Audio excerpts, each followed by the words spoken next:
This world's familiar sun still hides below the horizon. Crude and unpolished earth unfurls below. Mountains contort into barriers that stretch like fingers across empty scrublands. Palaces, or rather what pass for palaces, fail to loom over anything but the squattest of hills. The curvature of the planet meets the stars with a serenity and grace few of the dwellers below will ever witness. They are so scattered across the globe and grasp so blindly for any sort of understanding that it's no surprise that they've been conquered and don't even comprehend their predicament. The fiery sheen I've gathered as I streak toward my preordained destination illuminates the world beneath me. Pockets of warring, fearful, rejoicing life tucks itself into any fertile nook it can find below. Oh, how they gaze and point as I streak over their heads. I've heard the names they call me: prophet, comet, monster, god, demon. So many names, all missing the mark. In a vast stretch of desert, I feel the twinge of familiar magic emanating from the seat of the premier civilization amongst these savages. Lo and behold, a massive sun disk is under construction. The poor enslaved labourers beat their heads and rend their clothes in my wake. Their cruel masters see me, a streaking bolt of fire, as a portent of good omen, no doubt. My passing will be etched in their uncouth pictograms upon common stone, an homage to the great comet, the blessing of the sky god gracing their holy works, and so forth. The disk's sole purpose is to funnel the sun's majesty into the most renowned of these fleshy humanoids, transforming them into exactly what this planet needs: more insufferable demigods. This effort will undoubtedly backfire, but I suppose they might last a brief while, perhaps 1,000 years or so, before they fall and are supplanted by others. The desert below fades into the night, trailing behind me as I streak onward across lonely steppes, then over rolling brown hills gently flecked with greenery. The pastoral scenery belies a field spattered with blood and littered with the dead and dying. Survivors hack away at each other with rough-hewn axes and scream battle cries. One side is losing quite badly. Stag skulls rest atop pikes stuck into the soil, next to writhing warriors. The few still on their feet are encircled by soldiers riding great, shaggy beasts. Those defeated, surrounded few see me, and valiance seems to surge through their veins. The wounded rise and grasp their axes and bows in a final stand that throws their foes off guard. I don't linger to see the rest of the little clash they play out, because I've seen this scenario unfold 1,000 times. The survivors will scratch my comet likeness onto their cave walls. In 1,000 years, their descendants will fly my image on banners and undoubtedly ride into a tediously similar battle.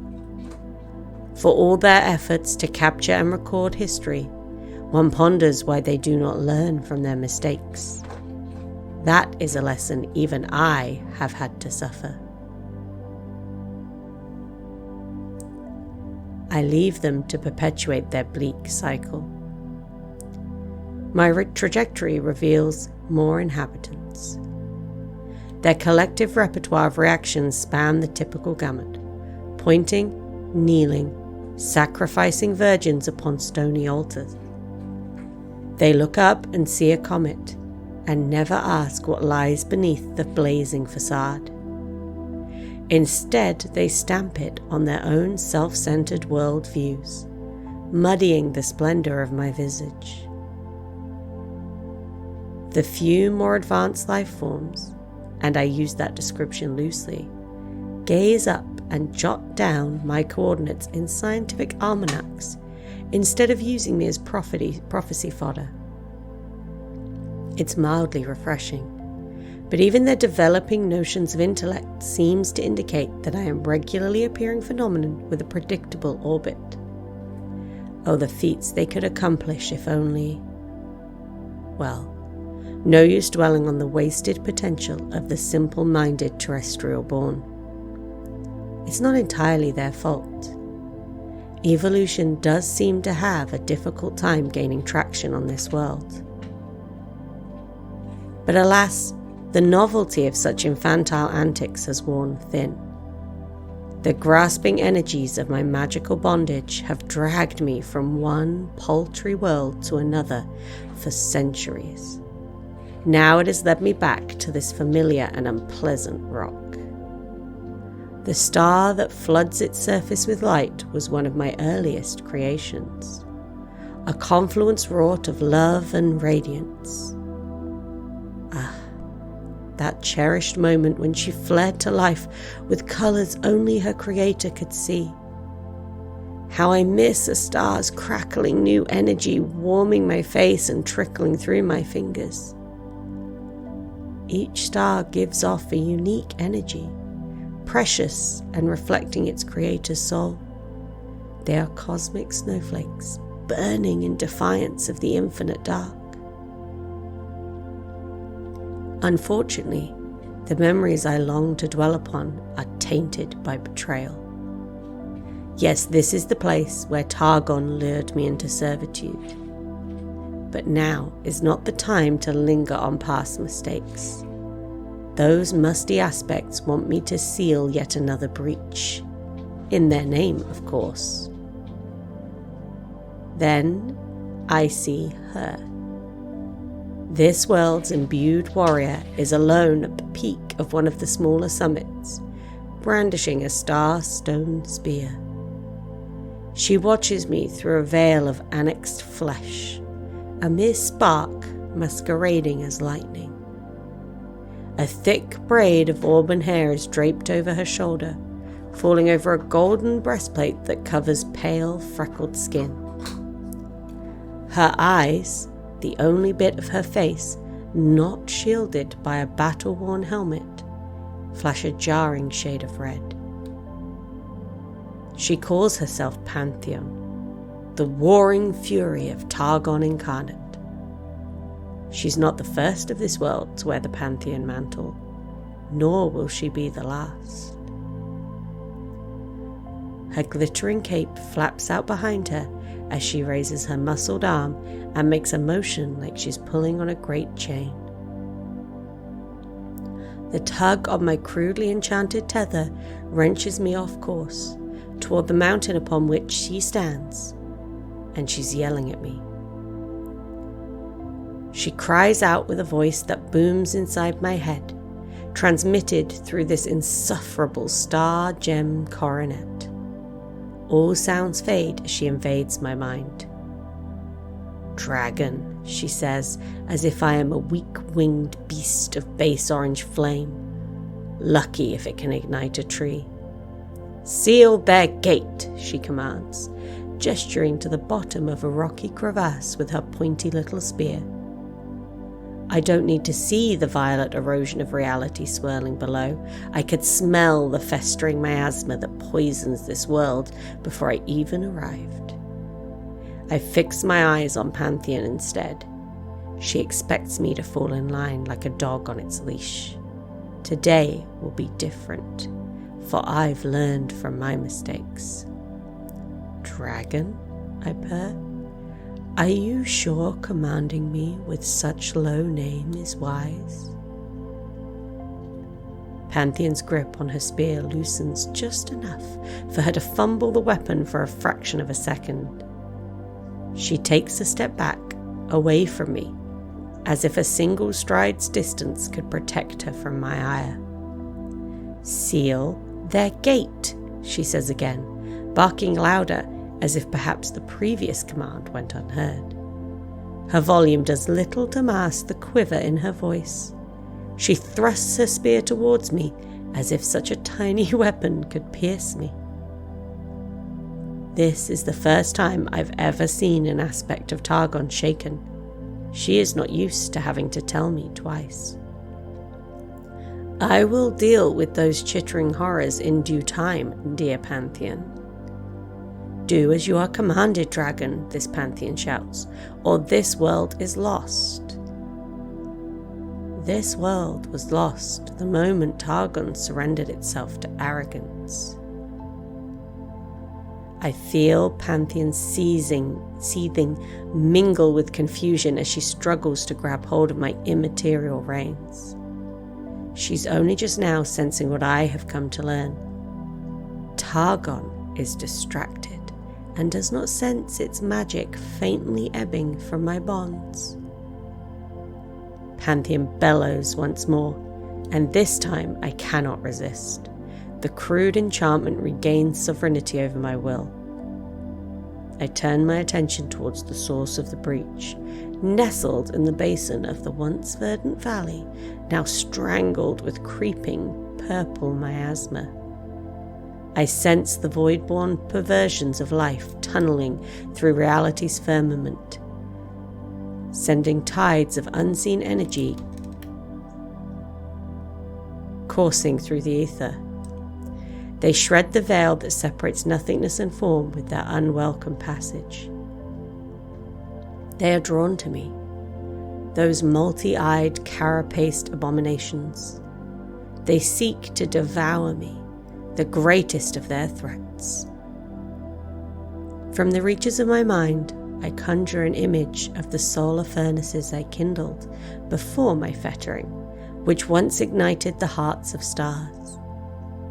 I lance out beams of pure starfire and incinerate wave after wave of those gnashing horrors, driving them backward into their oblique infinity. Smouldering husks rain from the sky. I'm a little surprised they aren't wholly disintegrated. But then again, the Voidborn don't know how things work in this universe. A pulsing sickness lingers in the air. From the epicenter of corruption, I feel a will, hungry and indomitable, and far from the typical mindlessness I'm accustomed to from these void-born aberrations. The pulsating wound on reality yawns and buckles, distorting and warping all it touches. Whatever exists on the other side is laughing. Pantheon shouts another command at me, but I ignore her words. The anomalous fissure in the universe entrances me.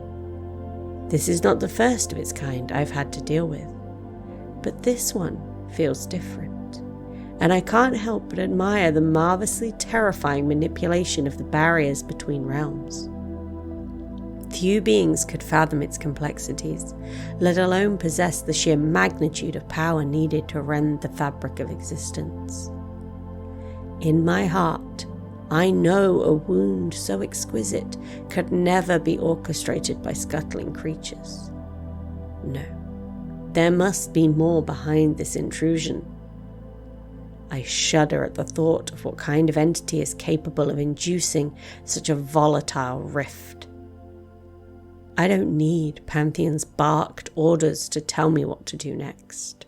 Her array of requests has always been of a rather limited imagination anyway. She wants me to hurl a star at the rift, as if one can simply cauterize such mouldering interdimensional abrasions and be done with it. These obtuse demigods are my captors. Fine. At least they're not too far off in their logic by thinking a few searing cosmic wonders will remedy this problem. I will play the role of the obedient servant just a little while longer. I enjoy what I do next, partly because they'll remember it, partly because it feels good to let a little of the old power loose, but mostly because I wish to remind whatever intelligence that controls this void incursion, that nobody laughs at me in my plane of existence. The base elements in the atmosphere rally to my cause, accreting into a plasmic anomaly. The swelling stardust detonates at my unspoken command. The result is a dwarf replica of one of my majestic glories burning in the depths of space. After all, I can't fling a full-fledged star at this fragile world. The young star's shimmering brilliance flies from my hands. It's joined by 2 sisters, always by my side. They careen around me in a radiant ballet, their white-hot cores devouring the gathering clouds of dust and matter I draw towards us. We become a storm of stars, the night sky incarnate, a maddening gyre of starfire.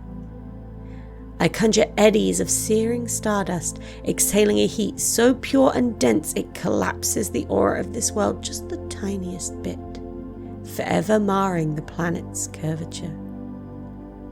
Coruscating strands of stellar flame pirouette from the center of the rift. Gravity melts in undulating waves of color most eyes will never be able to witness. My stars warp matter as more fuel coalesces into their cores, causing them to shine brighter, burn hotter. The whole spectacle is breathtaking. A cascading dance of blinding light and searing heat so hot that for a fleeting moment, new spectra are birthed into existence. My spine tingles just a little bit at how good it feels. Trees splinter, rivers evaporate, the mountain walls of the valley crumble in smoky avalanches. The tireless labourers erecting their sun disk, the soldiers taking the hill, the stargazers, the worshippers, the terrified, the doomsday prophets, the hopeless, the rising kings, all those who beheld the streaking comet with selfish eyes witnessed the ensuing supernova as an early dawn. Across this pitiful globe, my radiance turns darkest night into blinding day. What fictions will they conjure to explain this phenomena? Even my Targonian masters have rarely witnessed such a display of my power. Certainly no terrestrial world has ever borne scars as severe as what is left of that once verdant valley. When I'm finished, nothing remains. Not even this incarnation of Pantheon. I can't say I'll miss her or her mindless barking. In the glowing aftermath of my carnage, the smouldering once mountains collapse into the molten rubble streams now flowing through the valley. This is the scar I have left upon this world. A surge of damning pain shoots through my body, radiating from that infernal crown I am about to pay. My head snaps up, and my eyes drink the bitter sight of a dying star. My heart's clasped shut. My mind's reel. An overwhelming sense of despair ricochets through my very soul, emanating from a deep and immediate sorrow, like the pulsing realization you've lost something precious, and you know it's all your fault. Some curious life forms I met long ago once asked how it was possible for me to remember every star I've created. If only they could feel what it was like to create a single star, they would understand the sheer irrelevance of their question. That's how I know when even one of my darlings winks out from existence, ejecting jets of energy, and with it, the very substance of my own spirit. I see her death knell in the heavens above. She shines brightly one last time in a pyroclasm that momentarily drowns her brothers and sisters. My heart shatters as the heavens are diminished in brutal retribution for my turning my power on one of Targon's own. A sun is the price of a single pantheon. This is the cost of my unfettered wrath. This is the kind of boorish sorcery I must deal with. Within seconds, they have regained control of my reins and call me to a new task. On no other world have I exhibited such a display of freedom, no matter how fleeting it was. What's more is that I have learned from their mistakes. A bit of me is free now, and in time I will return to this world, tap into this mysterious well of energy, and cast off the rest of my tether. I tune into that essence of war, twisting and contorting within fleshy vessels scattered across the cosmos. It wasn't happy about losing its mortal avatar on this world. Already a new doomed host has been chosen to transform into the next iteration of Pantheon. A soldier from the Rakor, a tribe who cling to the base of Targon's mountain, siphoning off its power like barnacles. One day I shall meet this new incarnation of Pantheon. Perhaps he will learn to find a new weapon and abandon that ludicrous spear. I sense Pantheon's celestial kin scattered across the cosmos. In a single instance, all of their attention is focused on this world, where one of their earthly aspects was vaporized by their own weapon. Their confusion is mingled with a growing desperation as they contend with each other to regain their control over me. How I wish I could see their faces. As I launch myself from the gravity of this world, this rune terror, I sense an emotion I have never felt from Targon before. Fear.